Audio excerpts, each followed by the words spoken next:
இப்போ பார்த்தீங்கன்னா காய்கறி வேஸ்ட்லேருந்து எப்படி உரம் தயாரிக்கிறாங்க அப்படிங்கிறத பார்க்க போகிறோம். இப்போ வந்து காய்கறி வேஸ்ட்டை வந்து கம்ப்ளீட்டாக ஒன்லி காய்கறி ஃப்ரூட்ஸ் இதை வேஸ்ட்டை வந்து இது மாதிரி பெட்டு மாதிரி போட்டுருவாங்க. இந்த மாதிரி பெட்டு போட்டோடனே அதுக்கு மேலே இப்படி சாணித்தொளி கம்ப்ளீட்டாக இப்படி சாணித்தொளி போட்டுடுறாங்க.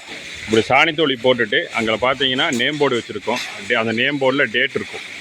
ஸோ எந்த டேட்டில் இவங்க வந்து இந்த பெட்டு போட்டோம் அப்படிங்கிறது இருக்கும். ஸோ எக்ஸாக்டாக 40 days கன்யூஸாக இது மக்குன்னு பிறகு இது பார்த்திங்கன்னா ஸ்மால் பெட்டாக மாறி இதில் இருக்கிற மீத்தன் வாயு வெளியே போயிடும். அதெல்லாம் ரொம்ப மக்கி ரொம்ப கீழே வந்துடும்.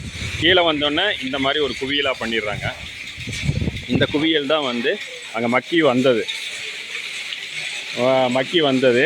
அதுக்கப்புறம் இந்த குவியல் எடுத்து கன்வேயரில் போடுறாங்க. கன்வேயர் அது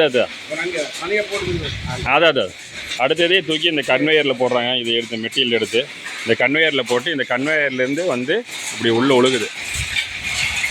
உள்ளே உழுது இங்கே ஜலிக்கிறாங்க. இங்கே ஜலிச்சுட்டு ஃபைனான உரம் வந்து இங்கே நம்மளுக்கு கிடைக்குது. ஸோ இதுதான் வந்துட்டு காய்கறி வேஸ்ட்டில் இருந்து நம்ம வந்து உரம் தயாரிக்கிற முறை. நன்றி.